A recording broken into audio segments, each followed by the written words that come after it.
이런 애국자가 또 없죠.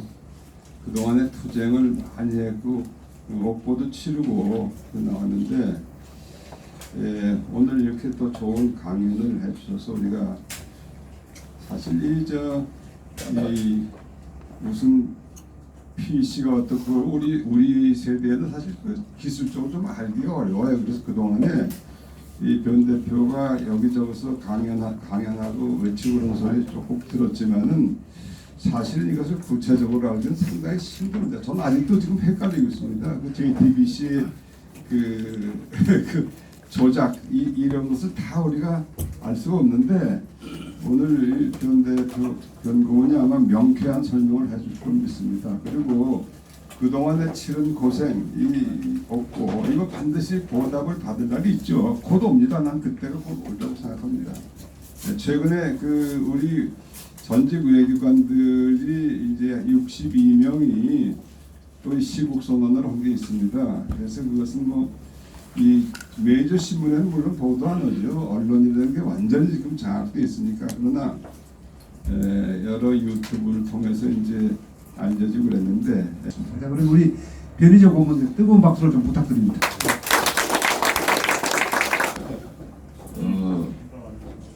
이제 어차피 보석에서는 정확하게 이제 집회를 못하게 하는 거고 나머지는 상관없는데 이제 이른바 고소를 한 JTBC 법인에 대한 피의자에 대한 이제 음해 위해 이거의 문제인데 저는 지금 결론부터 말씀드리면은 JTBC 손석희 정도가 이 일을 꾸몄다고 보지 않기 때문에 검찰이 최소한 같이 가담했다 보니까 그쪽을 제가 공격할 일은 없어졌어요. JTBC 쪽을 재판하는 과정에서 우리는 검찰이 더 강하게 들어왔다고 생각하고 그렇게 지금 법정에서 주장하고 있습니다. 그래서 큰 문제 없을 거고요. 내일이 재판입니다. 이제 재판 시작인데 잘 아시겠지만 이 보석 조건에서 좀 애매한 부분이 있어가지고 태블릿 PC를 관련 재판을 잘 아는 사람을 만나지 마라 그래서 이게 도대체 어디까지 만나지 말아야 되는지를 우리가 몰라서 그러니까 최순실을 만나지 마라 그러면 네, 이해를 하겠는데 이 태블릿 PC는 이제 제가 드린 이 자료집 보시면은 정말 10여 명의 대한민국 컴퓨터 전문가들이 다 붙어 있단 말이에요. 그런 사람도 만나면 안 되는 거냐. 그래서 차기한 변호사가 보석 변경 신청서를 냈는데 오늘까지도 재판부가 답변이 없어요. 제가 지금 누구를 어디까지 만나고 어디까지 안 만나야 되는지 재판부가 지정을 안 해줬기 때문에 그냥 나도 막 가겠다 그러면은 저런 식으로 하는데 그래서 크게 개의치 않고 있습니다. 저는 지금 40분이라 그러셔가지고 압축해서 설명을 드려야 되는데 아까 말씀드렸지만 대한민국 건국 이래 어떠한 특정 사건에 대해서 의혹을 치고 들어갔다고 사전 구속된 첫 사례입니다. 없어요. 우리가 흔히 알고 있는 언론인 구속 사건은요 과거에 대부분 북한 기밀선거와 연결돼가지고 이 간첩 사건으로 구속된 사례 그리고 선거법 주로 지방지들이 이제 특정 후보한테 돈 받아서 무까지 뿌리다가 걸리는 이제 이런 선거법이지. 우리는 그런 이념 어떻게 되냐면 이념이라든지 그 안보라든지 선거와 전혀 관계없는 특정 사건에 대해서 의혹했다고 사전 구속된 첫 사례고 OECD 국가에서 원래 없었다가 이걸 미국의 타라오 박사가 조사했는데 최근에 지금 터키가 좀 이상하게 됐잖아요 나라가. 터키에서 와장창 잡아놓으면서 터키에서 2호, 3호, 4호가 막 다 나왔다고 그러더라고요. 그래서 그럴 정도로 굉장히 특수한 사례인데 저는 옥중에도 그 생각했는데 이게 내가 맞았구나. 내가 만약에 헛다리 짚어가지고 실수했으면 벌금 200~300만 원으로 끝났을 겁니다. 이 사건은. 이번에 이희호 여사 관련해서 미국의 닥터 누구랑 결혼했다고 완벽한 유언비어 있잖아요. 그런 게 한 벌금 500 나왔어요. 그런 게. 이건 공적 사안도 아니고 그냥 인신공격 위해 가지고 유언비어 유포한 게 벌금 500인데 우리는 기계에 대해서 태블릿 기계에 대한 이 분석을 했다고 제가 1심 징역 2년 선고받았거든요. 이게 어떻게 이런 식으로 할 수 있겠냐? 제대로 짚었기 때문에 그런 거지. 틀렸으면 이렇게 구속시키고 그러지 않았을 겁니다. 아마 이 자료집에서요 그 앞부분 보시면은 이제 고든창 변호사에게 제가 이 공개 서한을 보냈고 그걸 다 접수가 돼서 내일 재판 때는 지금 현재 아마 아시겠습니다. 지금 타라오 박사가 한국에 들어와 있는데 저희 재판 참관하기 위해서 재판에 같이 들어갑니다. 뭐 저는 뭐 이미 다 공개 소환됐고 뭐 아마 재판부도 지금 다 파악을 할 텐데 솔직히 전 재판부 신뢰할 수가 없어요. 구속영장을 발부했던 판사도 우리법연구회, 1심 판사도 우리법연구회, 지금 2심에도 우리법연구회가 들어와 있는데 우리법연구회는 뭐고 우리 같은 언론사들은 명예훼손 사건으로 뭐 재판 수십 번 합니다. 제가 한두 번 재판한 게 아니에요. 그러면 그 재판의 명예훼손 사건이라는 게 이 흘러가는 방식이 있는데 판결에 대해서 제가 불만 가진 적은 많아요. 그러니까 예를 들면 이정희 종북이다. 1심, 2심 제가 다 졌습니다. 이정희 종북 불렀다가. 근데 옥중에서 김명수 대법원장 체제에서 제가 승소했단 말이에요.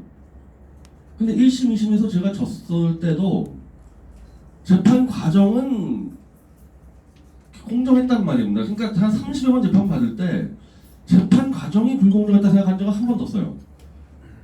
그러니까 제가 건 것도 있고 뭐 걸린 것도 있는데 명예훼손 사건이라는 것은 사실을 일단 확정을 해야 되거든요.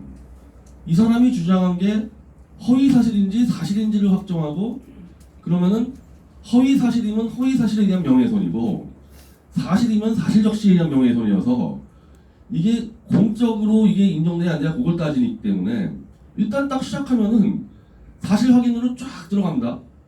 그리고 이게 민사든 형사든 양쪽이 이제 증거들을 쫙 제출해가지고 필요하면 증인들 쫙 신청하고 그걸 다 따지지 않습니까? 어렵지가 않아요. 이 명예훼손 재판이라는 거는 까다롭지가 않습니다. 그래서 증인 신청이고 증거 신청이고 저희가 한 것들이 거부를 당해본 적이 별로 없어요. 그냥 다 해줘요. 웬만하면은. 그래놓고 판결은 또 이제 판사 마음이죠. 그러니까 이정희 관련해서 왜 종북인지를 정말 수십 가지 근거 들어서 우리가 쫙 했는데 그냥 종북 아니라고 때려버리면 어쩔 수 없단 말입니다. 근데 그 과정에서 우리가 요구할 것은 다 들어줬단 말이에요, 판사가.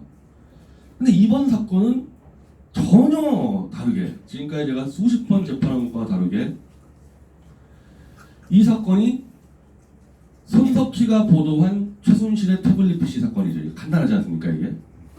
그러면 재판에 증인과 증거가 뭐가 나와야 되겠어요? 태블릿. 태블릿. 그 증인 누가 나옵니까? 손석희 나와요. 손석희, 그리고 최순실. 최순실. 이 세 개를 다 기각했어요, 1심에서. 증인. 근데 이번 사건은 전혀 다르게, 지금까지 제가 수십 번 재판한 것과 다르게 이 사건이 손석희가 보도한 최순실의 태블릿 PC 사건이죠. 이게 간단하지 않습니까, 이게? 그러면 재판에 증인과 증거가 뭐가 나와야 되겠어요? 태블릿. 태블릿. 그 증인 누가 나옵니까? 손석희 나와요. 손석희, 그리고 최순실. 최순실. 이 세 개를 다 기각했어요, 1심에서. 증인 증거를. 수학한 놈들. 이게 얼마나 황당한 사건입니까? 황당하죠, 이게? 황당해. 최순실의 태블릿 PC라고 JTBC가 보도한 거에 대해서 우리는 최순실 게 아니고 JTBC가 조작했다 그랬잖아요. 이걸 사실관계 확정해야 되는데 필요 없대요. 태블릿 PC도 필요 없고 최순실도 필요 없고 손석희도 필요 없고 논점이 아니래요, 이게.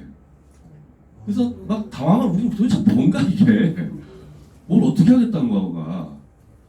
사실 이제 젊은 변호사를 우리가 1심 때를 투입한 거는 막 굉장히 많은 기사들을 막 정리하고 그러다 보니까 이제 예를 들면 뭐 차기한 변호사나 뭐 가용석 변호사는 바쁘니까 젊은 변호사를 투입해서 사실관계를 잡는데 너무 이상하게 돌아가니까 사실 좀 당황을 했던 것 같아요. 저는 이제 옥중에 있었고 이제 바깥에 있는 변호사나 우리 쪽 그냥 빼주는 거 아닌가? 사실 그러니까 예를 들면은 완벽하게 여기서 그래 이 사실을 다 확인하지 않는다 그러면요 저한테 유리하게 돼야 되는 거죠. 무죄 추정 원칙으로 사실 확인을 안 하겠다는 얘기는 이게 누구 건지 모르겠고 조작 여부는 모르겠지만은 이 정도 의혹 제기할 수 있다 이렇게 판결 나와야 되는 거예요. 그걸 안 따지겠다는 얘기는 다시 그런 식으로 생각했단 말이에요. 바깥에 있는 애들이. 저는 감옥에 있을 때 웃기지 마라. 너까지 구속당한다 지금. 밖에서 오판을 했어요. 안 따지니까 그냥 적당하게 무죄로 풀어준다고 착각을 해가지고 있다가 저는 2년형을 때리고 밖에서 재판을 준비하는 황희연 대표까지 징역 1년으로 법정 구속을 시켜버렸습니다. 저 그거 다 알고 있었는데 밖에서만 착각을 했는데 그럼 이건 또 뭐냐? 제가 구속된 것도 정말 건국 이래 거의 최초고 OECD에서 최초인데 또 한 명을 구속한 거예요. 1심 진행되는 과정에서. 그럼 이건 또 뭐냐? 제가 구속된 것도 정말 건국 이래 거의 최초고 OECD에서 최초인데 또 한 명을 구속한 거예요. 1심 진행되는 과정에서. 일단 저를 잡아넣었을 때 저는 검찰이나 전 문재인이가 모든 총책임자라고 생각하는데 이 사건에 대해서 태블릿 조작됐으면 최대 수혜자가 문재인이잖아요. 그리고 검찰 지금 누가 장악했습니까? 문재인이죠. 법원 누가 장악했습니까? 문재인이죠. 그러니까 문재인이 총책임자라고 저는 규정을 하고 있는데 일단 제가 잡혀 들어갔으면 거기서 딱 조용해졌어야 되는데 우리 직원들이 그냥 결사항전을 해버렸다고요. 바로 이런 거 자료집 만들어서 그냥 다 뿌려버리고 막 치고 나오니까 수속이 안 되는 거예요. 전화 구속시켜서. 안 되겠다 싶으니까 또 다른 책임자까지 둘을 구속시켰잖아요.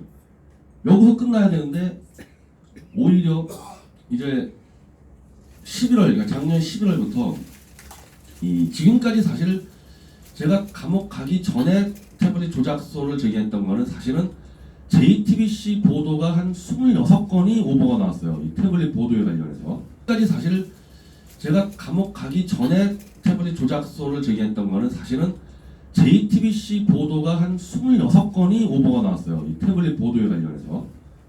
우리는 태블릿 자체를 JTBC랑 검찰이 어떻게 건드렸는지는 상세하게 파악은 할 수 없었던 상황입니다. 자료가 없어가지고. 근데 예를 들면 뭐 여기 언론 출신도 있겠지만은 단독 특종 보도를 어떤 언론사가 했다 그러면요. 그 특종하는 과정이니 그 특종에 대해서 오보를 때릴 수 있습니까? 특종 보도는 정말 보안을 통해서 데스크가 다 따져가지고 그냥 확 찔러서 치는 건데 어떻게 자기들이 입수해놓고서 그 입수하는 과정에 다 오보가 나오냐는 거예요. 거기서 시작된 거예요, 처음에는. 그러면서 너무 이상한 이 오보들이 팍팍 드러나기 시작하는데 JTBC 손석희 사장이 직접 이 멘트를 하면서 그 당시에요. 10월 26일입니다. 2016년도 최순실이 태블릿 PC를 들고 다니면서 문서를 다 수정하고 했다. 연설문 다 고쳤다. 태블릿 PC로. 이렇게 보도해 놨는데 태블릿 PC를 딱 분석하니까 이거 검찰 발표예요. 문서 수정 기능이 없어요. 그러니까 문서를 수정할 수가 없는 태블릿 PC예요. 그 왜 이런 오보를 냈냐? JTBC 이 증인이 법정 나와서 그걸 몰랐다. 우리는 태블릿 PC가 수정 기능 있는 걸 몰랐다. 자, 요거 컴퓨터 좀 그러니까 태블릿이 아니라 컴퓨터랑 똑같은 겁니다. 한글 파일들 쓰시죠, 다들? 한글 파일 딱 누르면은 그 한글 프로그램이 떠가지고 문서가 나오죠. 자, 그걸로 문서 작성하고 수정하죠. 근데 태블릿에 문서 수정 기능이 없다는 얘기는 한글 프로그램이 안 깔려있다는 얘기예요. 그럼 한글 파일을 딱 누르면요, 볼 수만 있는 한글 뷰어가 떠요. 그럼 JTBC는 한글 문서를 다 봤다고 자기들 인정해서 거기서 최순실이가 무슨 드레스덴 연설문을 뭐 건드리고 나간 거 아닙니까?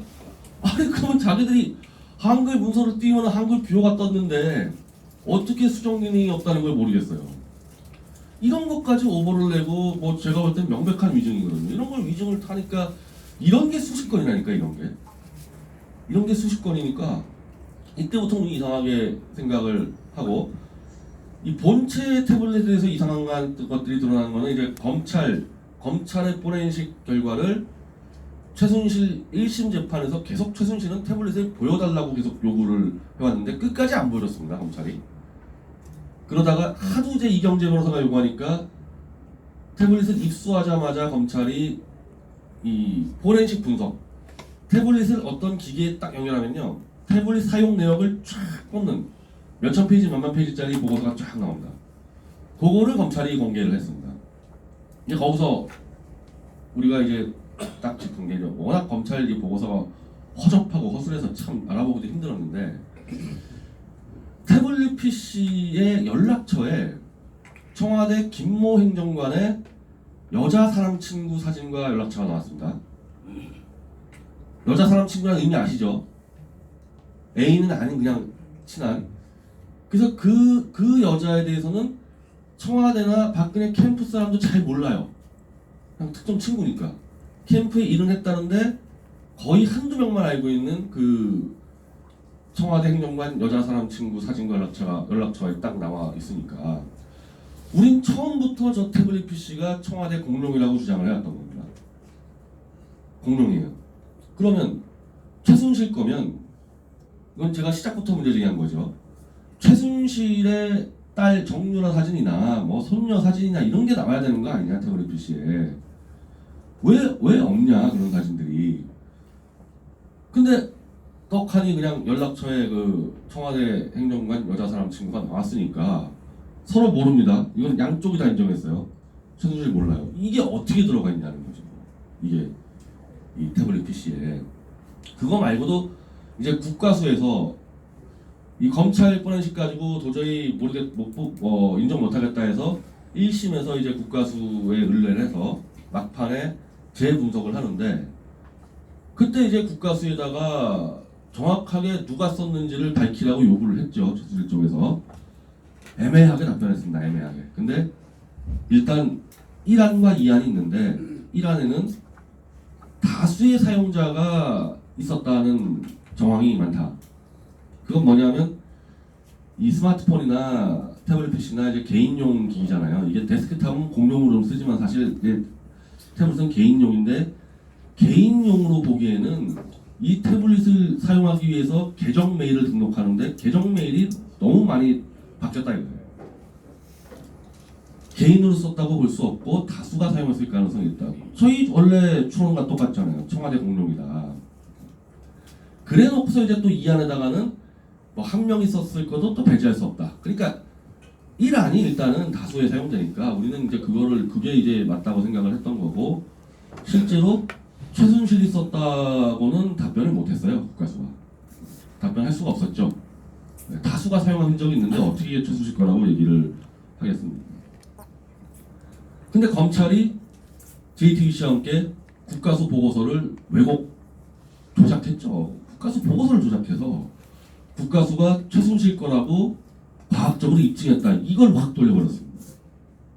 보고서 55페이지에 어디 한 줄도 안 나와 있는데.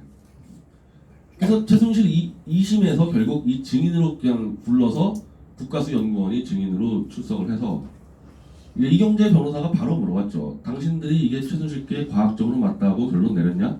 없다. 아니요. 단호하겠다는 얘기했습니다. 그런 적 없다. 검찰과 JTBC가 거짓말한 겁니다. 그런데 그 기사를 그때 현장에 한 30명의 기자들이 있었는데 다 지금까지는 검찰 JTBC 말만 갖다 쓴 기자들이 이 기사를 한 건도 안 썼어요. 한 건도 안 썼어요. 이제 자기들이 지른 걸 한 180도 다른 얘기가 나오니까 한 건도 안 썼고 우리만 썼죠. 미디어워치만 국가수 최순실 거라고 결론 내린 적 없다. 다음날 구속영장 떨어졌어요. 저한테. 다음날. 전 이것 때문에 구속됐다고 봐요. 국가수 가지고 거짓말 하다가 된통 걸리니까 이거 빨리 잡아놔서 묻어버리겠다. 사실은 저희가 기사 쓰고 이제 그냥 집회 들어가고 한판 벌이려고 했는데 바로 다음날 구속영장 떨어진 거예요. 진실이 드러나는 순간에 구속영장을 발부한 거고 구속영장 실질심사 같은 경우는 제가 길게 얘기 안 하는데 이거 제가 판단할 땐요 영장 실질심사가 무조건 공개 재판해야 됩니다. 이 비공개로 하니까 그냥 막 나가요 판사가. 그냥 막 나갑니다. 제가 이거 사법부에다 어떻게 청원을 내려고 그러는데 원하는 사람에 한해서는 영장 실질심사 공개로 하자. 공개였으면 저렇게까지 못했을 거예요. 그리고 이제 뭐 잠시 포토라인도 말씀드리면은 포토라인 대해서 뭐 인권 침해라 그러는데 저는 사실 포토라인을 활용하려고 그랬거든요. 기자들이 너무 기사를 안 썼기 때문에 포토라인에 기자들 한 80명 온단 말이에요. 야 잘됐다. 이때 내가 그냥 다 밝히겠다 해가지고 막 얘기하는데 그냥 끌고 가버리는 거예요. 이 검찰 직원이. 이상하다. 포토라인은 뭐 알 권리를 충족시킨다면서 나 알 권리 얘기하려고 그러는데 잡아가 버린단 말이에요. 이건 법무부하고 문재인에게 제가 청원 낼 건데 포토라인도 원하는 사람에 한해서는 기자들하고 질링다 허용해라. 아니 연예인도 아니고 뭐 사진 찍어주는 게 무슨 알 권리 충족입니까? 그때 마지막 기회라는 거죠. 제가 마지막 발언권을 갖고 있었던 게 포토라인에서 기자들한테 얘기하는 건데 얘기하다가 끌려 들어갔습니다. 그 뒤로는 그냥 비공개 재판에 구속됐기 때문에 발언권을 완전히 박탈당하지 않습니까? 그 목적으로 구속을 했는데 저는 그 생각을 해요. 만약에 제가 지금 말씀드린 대로 포토라인에서 기자들의 질의응답을 할 수 있는 기회를 10분 정도만 보장해 줬어도 과연 구속영장을 칠 수 있었을까? 그때 아마 다 드러났을 텐데. 구속영장에도 그걸로 적어놨습니다. 국가수가 최순실 거로 인정했다. 구속영장 자체에다가 거짓말을 다 갖다 적어놨는데요. 정호성이 최순실이 썼다고 인정했다? 다 거짓말이라는 거예요. 정호성 판결문에도 그런 말이 없고 정호성은 일관적으로 나는 최순실에게 이메일로 줬을 뿐이지 그걸 최순실이 뭘로 받아봤는지를 내가 어떻게 하냐. 이게 상식적이잖아요. 그렇게 얘기했는데 구속영장에는 정호성도 인정해. 다 거짓말로. 정말 충격적입니다. 이게 아무리 검찰과 이 피의자가 대립관계여도 검찰은 공권력이잖아요. 그 거짓말을 막 갖다 영장에다 받아놓고 판사는 그냥 거짓말을 읽어버리고 뭐 1심 판사 때는 뭐 더 황당하지만은 그런 식으로 전 정치적 정략적으로 구속됐다고 이제 보는 거죠. 자, 그래서 아까 말씀드린 대로 1심은 정말 황당무계하고 진행이 되면서 1심이 이제 12월 10일 정도에 선고가 나오는데 이제 11월부터 이제 이 아까 말씀드린 대로 국가수 로데이터 한 4만 페이지를 제가 구속되기 직전에 구해서 분석을 하다가 제가 구속됐으니까 제가 못하고 저는 감옥에 있고 바깥에 있는 컴퓨터 전문가들이 분석을 해서 이제 PC에 대해서 무슨 작업을 했는지가 하나하나 이제 드러나기 시작하는데 첫 번째로 이 태블릿 PC가 누구 건지 알아보기 뭐 여러 가지 이제 이 방식들이 있는데 사진이 제일 쉽고 사진이 없습니다. 거의 볼 수 있는 사진이. 그런데 그 문자나 카카오톡 대화록 있잖아요. 문자나 이런 것들. 그게 한 A4 한 100매 분량이 삭제됐어요. 문자나 카카오톡 주고받은 대화록이. 그 삭제를 했습니다. JTBC 보관 기록 내에서. 하여튼 컴퓨터 기록에 그렇게 나와요. 그리고 카카오톡 친구 목록이 삭제됐습니다. 카카오톡 친구 누군지 쫙 보면은 최순실 거면 뭐 정유라니 뭐 그 남편 있죠. 현은혜. 그렇죠. 있을 거 아니에요. 그게 다 사라졌으니까 다 JTBC 보관 기간 중에. 그러니까 누구 건지 특정할 수 있는 것들이 다 사라지기 시작한 겁니다. 이게. 그러면서 입수 과정에서 우리가 가장 강하게 의혹을 제기했던 부분이 태블릿 PC는 잠금 장치가 돼 있었다. 어떻게 현장에서 JTBC 기자가 잠금 장치를 풀어버렸냐. 그걸 JTBC는 우연히 그냥 하다가 풀었다 그러는데 14만 분의 1이에요. 확률상 14만 분의 1에 대해서 의혹을 제기했는데 1심 판사가 확률만 가지고 의혹 제기한 거는 음해를 하기 위한 거다. 14만 분의 1이 나올 수 있냐고 의혹 제기한 게 음해래요. 음해.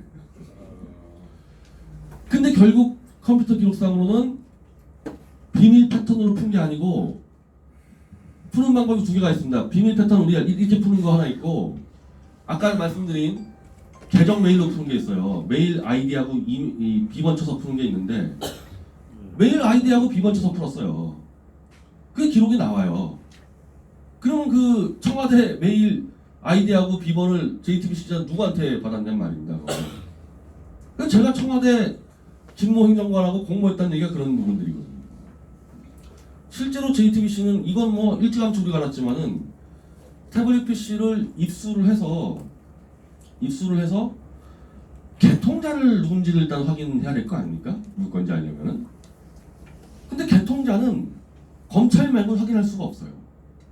우리가 주었다 태블릿 PC를 스마트폰이든 이거 누가 돈 주고 개통했는지는 우리가 알 수가 없어요. 그건 개인정보보호법에 걸리기 때문에 알려줄 수가 없거든요. JTBC는 알아냈습니다.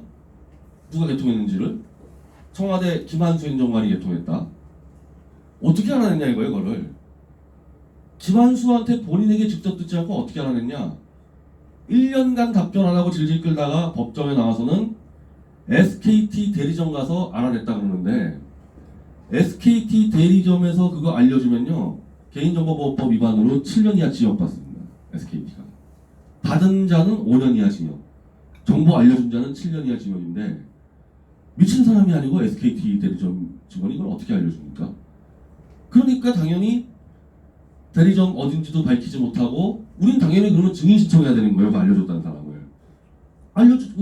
못 밝히고 그냥 버버버버 거리는 겁니다. 지금까지도 뭐 어제도 못 밝히고 있고 우리가 SKT에다가 공문을 보냈죠. 재판부 통해서. 분실한 태블릿 PC나 스마트폰을 대리점 들고 가면은 확인할 수 있냐? SK 그냥 딱 한 줄로 불가능하다고 딱 나왔어요. 근데 이것도 우리가 틀렸다고 또 이제 유죄 근거로 쓰는데 저건 뭐 상식적으로 개통한 사람한테 듣지 않고는 저건 불가능하다. 이건 예전부터 정했던 거고 아까 말씀드린 대로 이메일을 어떻게 비번을 알고 접속을 해서 태블릿을 열고 그 이메일 들어가서 이메일을 다 어떻게 확인했냔 말입니다.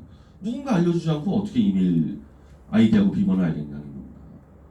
다 이제 저희가 추론했던 증거들이 이제 튀어나오고 약간의 논란은 있지만 우리 쪽은 지금 그렇게 주장하는 부분이 있어요. 기록상으로 JTBC와 검찰이 최순실 거라고 강하게 주장한 근거 중에 카카오톡 닉네임이 선생님으로 설정돼 있고 정호성 등등 모든 사람들이 최순실을 선생님이라고 불렀다. 이거 딱 연결시켰단 말이에요. 그 선생님이 JTBC 보관 기간 중에 나타나기 시작한 겁니다. 어서 연결시켰단 말이에요. 그 선생님이 JTBC 보관 기간 중에 나타나기 시작한 겁니다. 어섰다가 카카오톡 닉네임에. 그래서 우리는 JTBC가 설정했다. 선생님이라고 쳐넣었다 자기들이 주장하는 거고. 근데 이제 이 컴퓨터 기록에는 건요. 일말의 가능성들이 있어요. 우리는 이제 99.9% 가지고 주장을 하는 거고 이 조작 기록들을. 근데 뭐 에러가 나고 뭐 자동으로 막 설정되고 이래가지고 뭐 0.1% 1%에 그냥 자동으로 됐을 가능성이 있다. JTBC는 대부분 다 자동이라고 우기고 있습니다. 뭐든지 다 자동이라고 우기고 있는데 자 그러면 간단합니다. 우리가 얘기하는 거는 그러면 다시 TBC 가져오자. PC를 검찰이든 국가수든 정말 중요한 부분들은 많이 빼먹었어요. 자 우리가 스마트폰이든 태블릿 PC든 개인 정보가 보관되는 유심칩이라는 게 있어요. 카드 요즘에 스마트폰은 카드 많이 쓰죠. 카드 개인 정보, 연락처 정보, 위치 정보들이 다 유심칩에 저장이 되는데 그러면 모든 검찰과 경찰의 포렌식은 유심칩으로 시작합니다. 왜 누구 건지 알고 시작해야 되니까. 안 했어요 검찰하고 국가수하고 둘 다 그거를. 포렌식은 유심칩으로 시작합니다. 왜 누구 건지 알고 시작해야 되니까. 안 했어요 검찰하고 국가수하고 둘 다 그거를. 그러면 일단 우리는 자 JTBC 무조건 자동이라고 주장을 하니까 우린 조작이라 그러고 쟤들은 자동이라 그러니까 그러면 PC를 꺼내서 유심칩부터 해가지고 다시 한번 주장이 엇갈리는 부분들을 검증하자고 간단한 얘기 아니에요. 검증하면은 그 얘기만 꺼내는 순간에 PC를 검증하자 얘기하는 그 순간에 이 검사는 계속 아직도 저들은 반성하지 않고 있다. 아직도 반성하지 않고 또 다른 의혹을 퍼뜨리려고 PC를 꺼내들려고 그런다. 그게 제 5년 구형의 선고 이유입니다. 구형 이유가. PC를 검증하자고 주장한 게 그게 중형의 이유예요. 저는 2심 재판 가서 1심 때는 제가 이 변호사 자체가 이제 좀 잘못 판단한 게 있어서 근데 2심 가서 그랬습니다. 2심 가서 1심 상황 설명하면서 나는 진짜 1심 때는 쿠바나 무슨 평양 가서 재판받는 느낌이었다 이거. 명예훼손 재판 내가 한두 번 받아본 게 아닌데 증거를 채택하자 그러는 게 어떻게 중형의 근거로 되고 그거 가지고 선고를 해야 중형을. 신기록 세웠죠 제가 이관왕. 명예훼손에서 구형 5년 한국 신기록. 선고 2년 한국 신기록. 여당이지만 저 드루킹은 저 업무방해거든요. 업무방해 구형 7년 한국 신기록. 선고 3년 6개월 한국 신기록. 둘이 이관왕이었어요. 구치소에서. 둘 다 사실은 이 경범죄거든요. 명예훼손이나 업무방해가. 정치를 엮여가지고 엄청난 중형들이 나온 겁니다. 내일이 이제 재판인데 지금 증인하고 뭐 증거하고 우리 와장창 신청을 해놨고 그러면 지금까지 그럼 우리가 이 뭐 JTBC가 오버된 거 말고도 컴퓨터 기록상에 우리 조작 기록들을 계속 보고서 냈을 거 아닙니까? 첫 번째부터 반론이 없어요. 반론이 아직까지 그냥 대충 자동이라고 대충 우기고 있고 정확하게 여기 이렇게 반론이 거의 지금 안 나오는 상태입니다. 그리고 이제 우리 우리가 아마 어제 윤석열 이 검찰총장 지명자를 신청을 했는데 저는 여기 다 연관돼 있다고 봅니다. 왜냐하면 이게 특검에서부터 이제 시작이 돼서 그러니까 이런 것도 다 증거 사실 조회를 다 기각시켰는데 1심에서 특검이 이 태블릿 PC를 넘겨받아서 수사를 하면서 윤석열이 수사팀장이었어요. 자, 태블릿 PC가 L자 패턴 설정돼 있다. 아까 얘기했지만은 JTBC는 우리가 보는 컴퓨터 기록상으로는 L자 패턴을 우연히 연 게 아니라 비번치서 들어갔습니다. 우리가 기록상으로 분석할 때는. 근데 어쨌든 특검은 수사 결과 이렇게 발표했어요. 최순실의 한 6개인가 7개의 스마트폰을 압수를 해서 분석했더니 L자 패턴이다. 그리고 이 태블릿도 L자 패턴이다. 그러니 이 태블릿도 최순실 거다. 이게 윤석열 수사팀장이 발표한 태블릿 최순실 거라는 근거인데, 그러면 최순실이 6개의 스마트폰을 자기들이 분석해서 L자라고 확인했으면 그 기록을 내놔라. 우리가 볼 때는 왜 최순실은 시종일관 자기는 비밀 패턴을 설정하는 방법을 모르기 때문에 어떤 스마트폰도 비밀 패턴을 한 적이 없다. 자기는 우리가 볼 때는 왜 최순실은 시종일관 자기는 비밀 패턴을 설정하는 방법을 모르기 때문에 어떤 스마트폰도 비밀 패턴을 한 적이 없다. 자기는. 그러면 그게 만약에 L자 패턴이 아니면 최순실 게 아니라는 유력한 증거가 돼버리잖아요. 이것도 법원이 기각을 했습니다. 1심에서 필요 없다고 이것도. 그래서 이번에 또 넣었는데 우리가 그 정도가 아니라 우리 윤석열이 증인 신청해야겠다. 불러라 윤석열. 특검 때 저거 똑바로 수사 안 한 게 있고 중앙지검장 때 국회에 나와가지고 아까 내가 그 말씀드린 대로 정호성이 최순실이 태블릿을 쓴 것을 인정했다는 거짓말을 국회에서 했기 때문에 위증을 했어요. 윤석열. 중앙지검장 때 국회에 나와가지고 아까 내가 그 말씀드린 대로 정호성이 최순실이 태블릿을 쓴 것을 인정했다는 거짓말을 국회에서 했기 때문에 위증을 했어요. 윤석열. 위증을 한 겁니다. 그래서 우리 쪽에서는 사실 조회를 받던지 그렇지 않으면 윤석열이를 부르던지. 그래서 증인 지금 수가 한 15명은 넘어가 있고 이미 태블릿 PC 검증에 대해서 하고 우리가 국내에 어떤 학회하고 지금 좀 자문을 받고 있고 미국 쪽 이제 포렌식 연구소하고도 지금 좀 취하고 있어요. 왜? 우리는 상황을 봐가지고 모든 이 컴퓨터 분석은 검찰과 경찰의 수사와 연결되기 때문에 밥벌이 문제가 있어요. 밥벌이 문제가. 검찰이 만약에 이걸 조작을 했다. 웬만한 민간 우리 포렌식 연구소가 검찰의 범죄를 밝혀낼 수 있겠냐 이게. 그래서 미국 쪽하고 할 생각도 있는 거고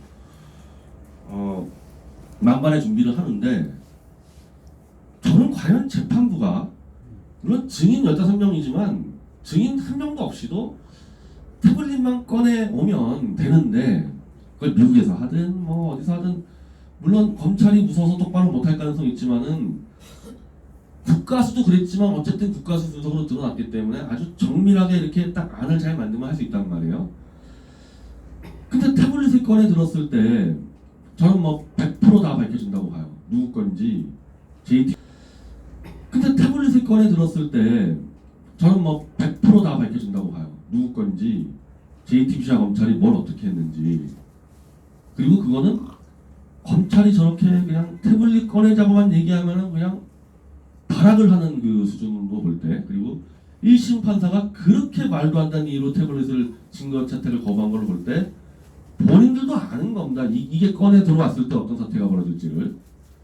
그럼 2심 재판부가 지금 부장판사 3명이 하는 재판부인데 과연 꺼내 올 수 있을까? 보석석방은 어쩔 수 없었을 거예요. 보석석방. 왜냐하면 검찰하고 JTBC가 우리 쪽의 조작 기록 이 항소 유서를 반박을 못하니까 일단 풀어줬는데 그때까지는 뭐 판사들이 양심가지고 했다고 칩시다. 근데 이게 점점 이제 제가 석방되면서 어떻게 보면은 저 검찰이 이제 우려하는 사태가 벌어졌죠. 쟤 풀어주면 조용히 있을 리가 없는데 대부분 이제 검찰이나 이제 해가지고 보석으로 석방되면 다 조용히 있는데 조용히 있는 스타일이 아니잖아요. 온갖 곳을 지금 다 다니고 있는데 이 시끄럽게 해놨는데 여기서 태블릿 PC를 꺼내서 이제 등장했을 때 그 감당이 안 되는 부분이고 저는 처음에 이 태블릿 PC를 조사하게 된 동기 자체가 지금 제 구속영장이나 판결문하고 완전히 달라요. 판결문에는 JTBC가 태블릿을 보도하자마자 박근혜 대통령의 탄핵을 저지하기 위해 고의적으로 조작론을 퍼뜨렸다고 막 갖다 적어놨는데 정반대예요. 정반대. 하게 된 동기가. 여기 제가 알기로는 회원으로 아는데 김경재 총재, 자유총명 총재 있지 않습니까?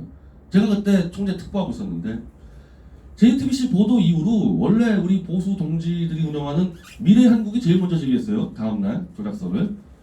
그러니까 이제 자유총연맹 회원들이 김경재 총재한테 저거 조작한 거 잡아야 된다 하니까 저한테 그거 어떻게 된 거냐 해서 이거 무슨 중앙일보 정도 되는 그룹이 그런 조작했겠냐고 말도 안 되는 얘기라고 해서 제가 막았습니다. 근데 또 한 달쯤 지나니까 계속 이제 이제 일배통서 퍼져나가니까 또 김경재 총재가 불러서 자꾸 조작했다 그러는데 조사해봐라 그래서 저거 말도 안 되는데 저거는 개인 그 기기인데 저걸 조작했다 바로 걸린다. 그러면 김경재 총재가 그러면은 유언비어를 막아야 된다. 조사해서 이건 조작이 안 됐다고 발표하자 우리가. 잘못해서 보수가 저거 잘못 휩쓸려 갔다가 유언비어 집단 몰리면 큰일 난다 해가지고 그래서 제가 조사를 시작했던 거예요. 이게. 그러니까 늦게 했으니까 제가 첫 제 입장을 발표한 게 12월 7일이에요. 12월 8일 날 탄핵 의견했단 말이에요. 12월 7일 날 제가 어떤 발표했냐면 이건 최순실 거라고 확정할 수 있는 근거 하나도 없다. 그래서 탄핵 그 의견을 늦춰라. 그건 제가 근거가 있는 게 막 갖다 늦춰라 한 게 아니고 하태경 의원이 그때 청문회 했었단 말이에요. 청문회. 고영태가 12월 7일 날 나갔어요. 고영태가 나가서 지금까지는 전부 다 고영태 책상에서 발견됐다 그러고 뭐 고영태가 다 증언했다 그랬는데 고영태가 180도 다른 증언했습니다. 나는 최순실이 태블릿을 쓴 거 본 적도 없고 내 책상에 태블릿 놓지도 않았다. 그리고 하태경 의원이 이런 상황에서는 탄핵 표결 못하겠다. 손석희 사장이 나와서 정확하게 해명하라. 이렇게 나오니까 제가 성명서를 발표해서 하태경 의원 예를 들면서 이건 최순실 거라고 아직까지 확정된 거 없다. 그럼 하태경 의원이 주장하는 대로 표결 연기해라. 이걸 제가 처음 한 건데 자, 이 과정이 그렇잖아요. 제가 지금 탄핵 막으려고 일부러 지금 조사한 게 아니란 말이에요. 얘를. 표결 연기해라. 이걸 제가 처음 한 건데 자, 이 과정이 그렇잖아요. 제가 지금 탄핵 막으려고 일부러 지금 조사한 게 아니란 말이에요. 얘를. 이걸 다 제가 제출했는데도 검찰과 법원은 처음부터 탄핵을 막으려고 제가 고의로 허위사실 유포했다. 이렇게 선고가 나왔단 말입니다. 나는 그게 아닌데 그럼 이게 뭘 의미하냐? 본인들이 그렇게 생각하는 거예요. 태블릿 조작 적발되면 탄핵이 다 뒤집어지겠구나. 본인들이 그렇게 생각하니까 갖다 쓴 거 아니겠어요? 선고 판결문이나 구속영장에. 그럼 좋다. 그러면은 그런 상황이면은 자, 탄핵이 만약에 사기 탄핵이다 이게 막 들끓고 일어나면은 이 태블릿 조작과 사기 탄핵의 최대 수혜자인 문재인이가 흔들릴 거 아니에요? 본인들 표현 그대로 따른다면은 저는 그 생각한 적이 없는데 그 문재인이가 이걸 그냥 보고 있겠냐는 말입니다. 이 재판을. 태블릿을 꺼내오는 것을 문재인이가 그냥 멍하니 보고 있겠냐는 거예요. 하나 이거하고 좀 비슷한 사건이 똑같은 차기한 변호사가 담당하는 거예요. 박원순 아들 사건 있잖아요. 박원순 아들 사건도 박원순이 아들 데려와서 사진 한번 찍자 그 얘기입니다. 우리도 똑같아요. 태블릿 꺼내 들어가지고 한 번만 더 보자. 자, 박원순 아들 사건 1심 때 양승호 박사한테 유죄를 때렸지만 판사와 검사 모두 박원순 아들 증인 채택했습니다. 그래서 와서 찍어라 그랬는데 런던에서 안 들어온 거예요. 박원순 아들이. 아직까지 윤전체 한 번도 안 들어왔다는 거예요. 추석이고 설날이고 아직도 안 들어왔. 6년 동안 한 번도 안 들어왔대. 들어오면 그 친구는 법원 와서 찍어야 돼요. 편파 판결이라고 보죠. 그리고 편파 기소라고 보지만 아까 제가 말씀드린 대로 재판 과정은 검사든 판사든 그런 대로 공정하게 해온 게 대한민국 그래도 법원과 검찰의 하나의 수준인데 그러니까 편파 판결을 하지만은 아들 와서 찍어야 된다고 한 거 아닙니까? 안 찍었을 뿐이지 그게. 우리는요 태블릿 PC가 지금 법원에 있어요. 고등법원에. 런던에 있는 게 아니에요. 그리고 박원순 의원은 우리 아들이 무슨 뭔데 지금 2번 3번 찍어야 되냐 이렇게 나온 거 아닙니까? 내 아들이 뭐냐? 이건 기계예요, 기계. 3번 4번 5번 검증해도 인격권 침해하고 아무 관계가 없어요. 이거 왜 안 꺼내냐는 거예요, 이거를. 저는 거의 지금 이제 검찰 법원 다 막판에 몰렸다고 봐요. 이거 안 꺼내드릴 수가 없어요. 논리 다 막혀가지고. 그리고 역시 한 가지는 좋은 게 있다만요. 역시 2심 가니까 판사 3명 있다 보니까 1심 때처럼 막 나가지는 못하는 것 같습니다. 3심제라는 게 그래서 그러니까 우리는 사실은 우리 같은 사건은 1심 때도 3심 3명의 재판관이 있어야 되는데 저는 일부러 단독으로 뺀 것 같고 어떻게 이런 사건이 단독으로 갑니까? 지금 3심으로 가니까 그렇게 1심 때처럼 그냥 막가파로 지금 못 가고 있고 제가 그래서 이제 이건 하루빨리 결론을 내려야 되겠다. 이거 질질 끌 이유가 없단 말이에요. 그냥 PC만 꺼내내면 게임 끝나는 거 같고 설사 자 꺼내가지고 최순실 거라고 입증될 가능성도 저는 0.001% 있다고 생각합니다. 꺼냈을 때. 그리고 JTBC가 주장한 대로 다 자동이다. 자동으로 갑자기 다 문자 사라졌다. 뭐 사진볼도 사라졌다. 자동으로. 그 가능성도 0.0001%가 있다고 봐요. 이 기계라는 게 그래요. 항상 예외적인 상황이 있으니까. 그러면은 그런 결론이 나오면요. 저는 그냥 그래도 무죄예요.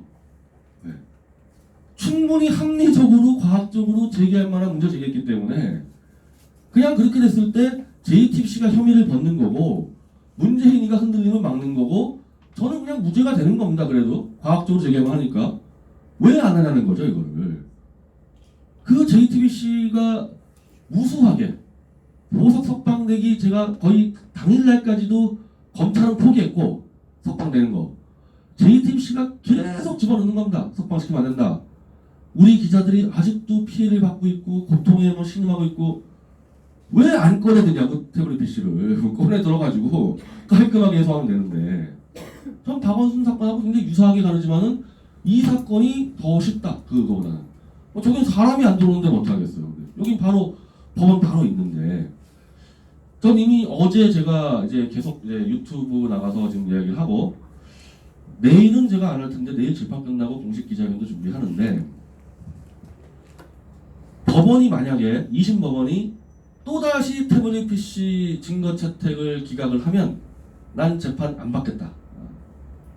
그건 뭐 모든 컴퓨터 전문가 모든 법조 전문가한테 물어봤을 때 태블릿 PC를 증거를 채택하지 않을 이유가 하나도 없는데도 불구하고 부장판사 3명이 증거 채택을 기각한다는 것은 저거는 문재인의 지령이라고 난 볼 수밖에 없기 때문에 문재인에게 지령받는 판사들한테 재판 안 받겠다. 안 나간다 난 재판에. 그러면 저는 보석 조건상 도주가 되니까 좀 구속이 되는 겁니다. 구속하라 그러면. 네. 어차피 이거는 진실을 결판내야 될 문제지 지금 이제 와서 제가 뭐 형량을 낮추고 무죄 받고 의미가 없고 신속한 결론을 내려야 되는데 얼마나 많은 압력이 들어가겠냐는 거예요. 판사 3명한테. 자기들 표현대로 태블릿 PC로 탄핵이 시작됐다고 하면은 문재인이부터 결사적으로 막을 거 아닙니까? 그거 어떻게 판사들이 이 태블릿 PC를 꺼내 들겠어요, 이 상황에서. 자기들 표현대로 태블릿 PC로 탄핵이 시작됐다고 하면은 문재인이부터 결사적으로 막을 거 아닙니까? 그거 어떻게 판사들이 이 태블릿 PC를 꺼내 들겠어요, 이 상황에서. 그래서 저도 배수진 치는 겁니다. 그렇게 비겁하게 하려면 난 재판 안 받고 감옥 들어가겠다. 지금 저는 여권까지 뺏겼어요. 난 명예훼손으로 여권제를 발급 안 해주고 지금 출국금지 다 시켰는데 제가 석방되는 데 있어서 미국 보수 지식인 20명의 탄원서가 뭐 저는 큰 역할을 했다고 보는데 물론 이제 김진태 의원, 조원진 의원들의 특검법 발의 12명의 특검 발의하고 지금 고준창 변호사 등등 미국 지식인 20명이 이제 탄원서 넣는 게 이제 굉장히 큰 역할을 한 것 같은데 당장 지금 일본 쪽에서 그 미국의 그 보수주의 정치행동 그 행사는 일본에서 합니다. 도쿄에서. 제가 거기 가야 돼요. 거기 가야 되는데 저는 여권 바로 뺏겼습니다. 도대체 명예훼손 사건으로 왜 출국을 금지시킵니까? 그 제 구속 사유와 징역 사유에 도주 우려는 없어요. 원래 구속의 그 가장 핵심 이유는 증거인멸과 도주의 우려잖아요. 전 도주의 우려가 없고 저는 희한하게 위해 가능성으로 구속됐어요. 위해 가능성으로. 명예훼손 사건이 왜 구속을 안 당하냐면요. 명예훼손 사건으로 고소한 사람 치고 도망가는 사람 없습니다. 대부분. 법대로 해보자 그러고 나오라 그러지. 그 도주 우려가 없으니까 구속 안 시키는 거고 이미 공표된 글 가지고 따지니까 증거인멸 뭐 할 게 없는 거예요. 그러니까 도저히 이게 17,000명 중에서 3명 구속됐는데 그 구속당한 사람들이 어떤 걸로 구속됐냐면은 박근혜 대통령과 김정일이가 주석궁에서 그루스섹스했다고 계속 떠들고 다니는 사람 구속됐거든요. 제가 지금 그 사람들하고 똑같은 상태가 됐는데 도주 우려와 증거인멸 우려가 없으니까 위해 가능성으로 제가 구속이 된 겁니다. 그게. 자 그러면은 일본을 가든 내가 워싱턴을 가든 도주 우려가 없는데 왜 여권을 안 내주냐. 우리가 이제 좀 겁주려고 막 갖다 썼죠. 미국 지식인, 일본 지식인 지금 다 만나고 있다 해가지고 다 거기서 다 우리가 컴퓨터 연구하더라고 다 상의하겠다. 바로 여권 뺏어버리는 겁니다. 근데 이제 마무리 좀 뭐 하면서 했을 때 이제 저는 이제 그 싸움부터 해야 돼요. 여권 찾는 싸움부터 해야 되는데 보면서 정말 기가 막힌 조항 하나 발견했는데 출국 금지 사유 중에서요. 법무부 장관이 10가지를 정하는데 외교 안보적으로 해악을 끼치는 인물에 대해서 법무부 장관이 직권으로 출국 금지가 가능한데 누구 출국 금지 시켜야 됩니까? 국가안보와 외교에 해악을 끼치는 인물 출국 금지하는 조항이 있는데 누구부터 출국 금지 시켜야 돼요? 외교 안보적으로 해악을 끼치는 인물에 대해서 법무부 장관이 직권으로 출국 금지가 가능한데 누구 출국 금지 시켜야 됩니까? 국가안보와 외교에 해악을 끼치는 인물 출국 금지하는 조항이 있는데 누구부터 출국 금지 시켜야 돼요? 왜 나를 출국? 저는 도쿄의 정치 행사에서 대한민국의 명예를 살리기 위해서 문재인이 같은 놈 내가 끌어내리겠다고 발제하러 나가는 사람을 출국 금지시키고 나갔다고 하면은 해악을 끼치는 인물이 자유롭게 왔다 갔다 하는 거예요. 제가 지금 이제 일본 쪽 초청장만 들어오면은 일단 법원에 소송을 들어가고 청와대 청원 낼 겁니다. 나 일본에 보내줘라. 일본에 가서 문재인이 끌어내리는 발제하겠다. 그래서 제가 이렇게 얘기했습니다. 우리가 알아서 문재인이 끌어내릴 테니까 미국도 와요. 미국 지식인들도. 미국, 일본 너희들 가스아테프트 미략 같은 거 할 생각도 많아. 트럼프 아베 미략. 우리가 알아서 끌어내린다 문재인. 문재인 핑계대고 자꾸 그 둘이 압하려고 그러는데 그거를 얘기하는 게 외교 안보 국익에 얼마나 큰 기여라는 겁니까? 그러니까 나 보내달라고 청와대 청원을 하고 2차 청원은 문재인이 출국 금지 시키라고 내가 청원하려고 해요. 가장 뭐 100% 해당사예요 저건. 그래서 이 재판은 저는 단순히 무슨 손석희 무슨 검찰의 누구 재판부 누구가 아니라 핵심은 이 재판의 핵심은 저 문재인 김정은이라고 보기 때문에 전방위 정치 투쟁을 한 거고 이런 정도 싸움하려면요 감옥 다시 들어갈 각오하지 않고는 할 수가 없어요. 이런 정도 하려면. 그래 집어넣으려면 집어넣어라. 나 어차피 1년 살다 보니까 뭐 별로 힘들지도 않던데. 제가 어제 이제 그 입장 얘기하면서 이제 저 광화문에 애국당 텐트가 이제 박원순이가 다 치워버렸잖아요. 근데 어제 밤새 또 다쳤더라고. 한 10대 개 쳤나 본데. 거긴 뭐 전 애국당은 뭐 제 동지들이 많은데 이제 그분들요 한여름을 저 텐트에서 이제 먹고 자고 해야 되는데요. 근데 솔직히 어제 그분들 만났어요. 그 당원들 만나서 감옥이 더 편하다 저기 텐트에서 한여름 동지들이 많은데 이제 그분들요 한여름을 저 텐트에서 이제 먹고 자고 해야 되는데요. 근데 솔직히 어제 그분들 만났어요. 그 당원들 만나서 감옥이 더 편하다 저기 텐트에서 한여름에 다 텐트에서 먹고 자고 몇 번 해봤는데 감옥 같은 경우는 그래도 선풍기 있고 밥 새끼 다 주고 그러지. 나 거기서 뛰는 거야 차라리 감옥 가겠다. 그래서 내일 재판 상황 따라가지고 저는 기자회견에서 그러면 어차피 PC 검증 안 할 바에 나 빨리 감옥 보내라. 거기서 끝장내겠다. 그런 각오를 지금 갖고 있고 뭐 이건 제가 그렇게 인생을 걸려고 한 게 아니라 저쪽에서 그렇게 나왔어요. 간단한 문제를 제가 모든 인생 걸고 싸우게끔 만들어 낸 거고, 그리고 그 제 감옥 생활에 대해서는 지금 월간조선 홈페이지에 96매로 올라가 있습니다. 이번 거에 기고한 거 보시면 알겠지만요, 별로 힘 안 들어요. 예. 오히려 제가 그때 처음 들어가서 잘 못한 게 있는데 이제 한번 경험을 했기 때문에 더 성실하고 잘할 자신이 있어요. 그리고 거기서 제가 60여 명 정도의 정치범들이 있습니다. 국정농단 사건으로 들어가신 분들. 그 겁먹고 막 이런 사람 아무도 없습니다. 오히려 이제 다들 야 문재인이 들어올 때 이제 방 다 준비해라. 뭐 문재인이 뭐 윤석열이 다 그러고 있지. 그래서 제가 월간조선 칼럼 마무리 그렇게 했습니다. 문재인이 한번 서울구치소 가봐라. 네가 잡아놓은 사람들 겁먹은 사람 한 명이나 있는지.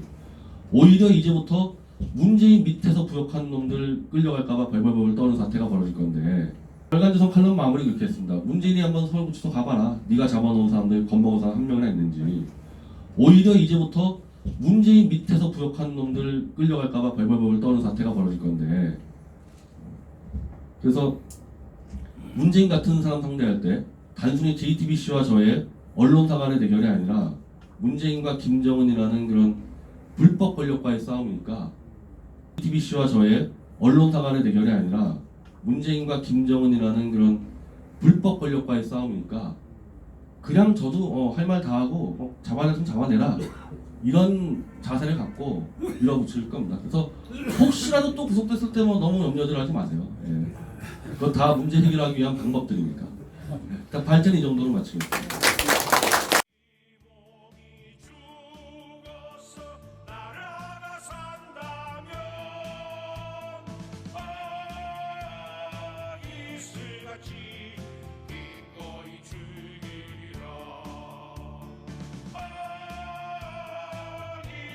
같이